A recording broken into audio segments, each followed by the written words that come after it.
Welcome guys to the hardware set info channel. In front of me is Samsung Galaxy M35, and in this video I'm going to show you how to change notifications sound on this device.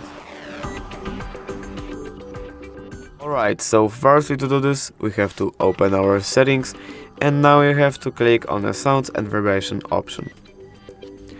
Now here we have to choose our notification sound by clicking on this option right here, and we can choose which one we want.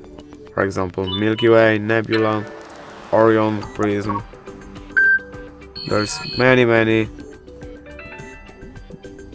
notification sounds to choose. I'm gonna choose this one. And basically that's it. If you did enjoy this video, leave a like and subscribe. Thank you guys for watching. Bye!